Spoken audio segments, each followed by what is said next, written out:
अस्सलामुअलैकुम स्टूडेंट्स। हम FSc second year biology chapter number 26 हम मेजर इकोसिस्टम को डिस्कस कर रहे हैं, जिसमें हमने पहली क्लास में वेदर एंड क्लाइमेट के बारे में देखा। आज हम देखेंगे हाइड्रोस्फेरिक इकोसिस्टम के बारे में। हाइड्रो का मतलब है वाटर और स्फेरिक कहते हैं प्लेस को। हाइड्रोस्फेरिक इकोसिस्टम का दूसरा नाम एक्वेटिक इकोसिस्टम भी है, पानी वाला इकोसिस्टम। तो अगर हम ज़मीन को दो हिस्सों में डिवाइड करें, एक जो है टेरेस्ट्रियल है, टेरेस्ट्रियल इकोसिस्टम, और इसके साथ एक्वेटिक इकोसिस्टम, खुश्की वाला माहौल और पानी वाला इकोसिस्टम या माहौल। तो यहाँ पे अगर हम देखें कि एक्वेटिक इकोसिस्टम हम किसे कहेंगे, the system in water where living and non living organism exchange their material.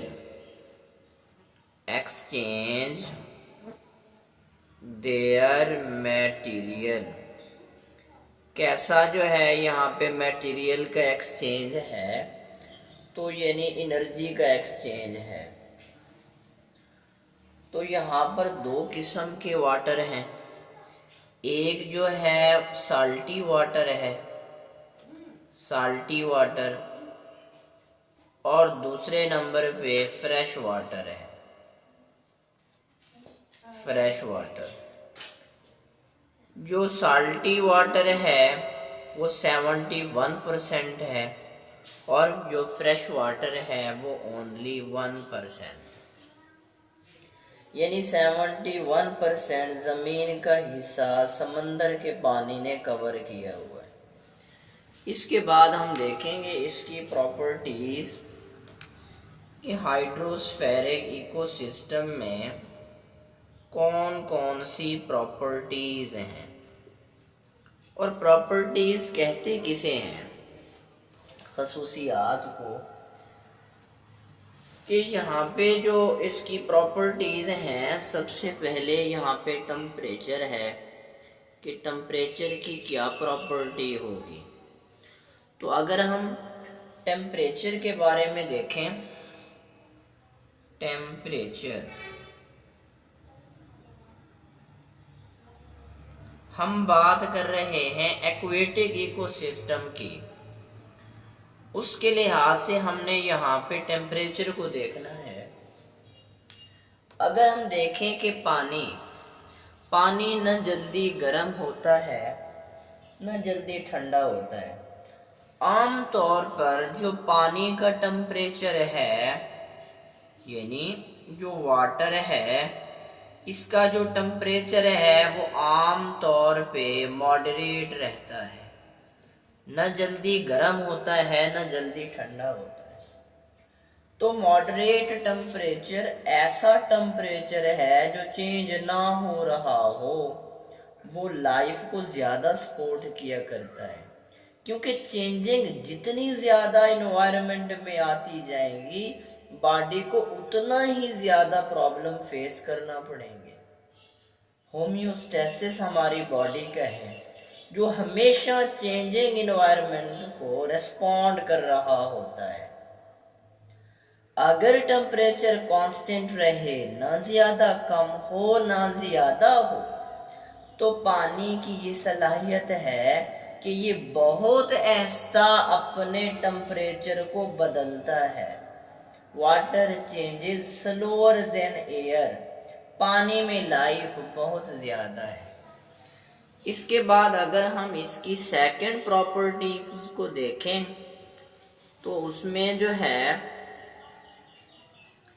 पहले नंबर पे टेम्परेचर की बात की, दूसरे नंबर पे हम देखेंगे absorption of water, absorption of water, पानी का इंतज़ाम।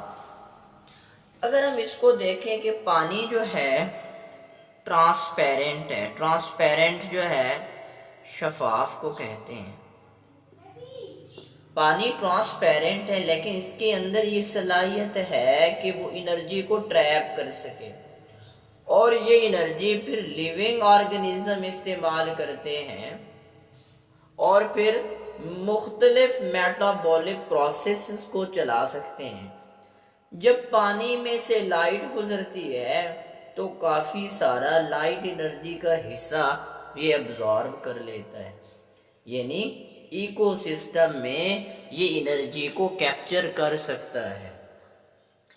इसके बाद हम तीसरी इसकी अगर प्रॉपर्टी देखें तो यहाँ पे है इंटेंसिटी ऑफ लाइट।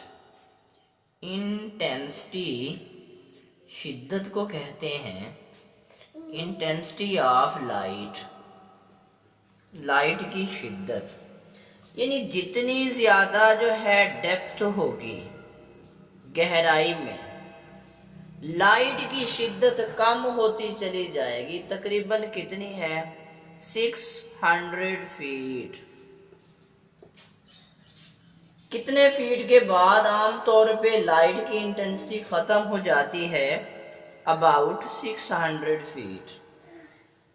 अब देखें जो लाइट है वो ज़रूरी है फोटोसिंथेसिस के लिए। तो फोटोसिंथेसिस वो प्रोसेस है जिससे फूड बनती है।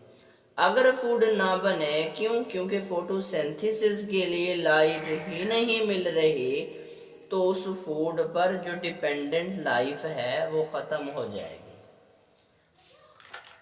तो जी स्टूडेंट्स, आज हमने देखा हाइड्रोस्फेरिक इकोसिस्टम के बारे में कि हमने हाइड्रोस्फेरिक इकोसिस्टम या एक्वेटिक इकोसिस्टम किसे कहा। हमने कहा the system in the water where living and non living organism exchange their material in the water. इसके बाद हमने प्रॉपर्टीज देखी कि इसमें प्रॉपर्टीज में हमने टेम्परेचर को डिस्कस किया, एब्जॉर्प्शन ऑफ वाटर को देखा एंड इंटेंसिटी ऑफ लाइट की बात की।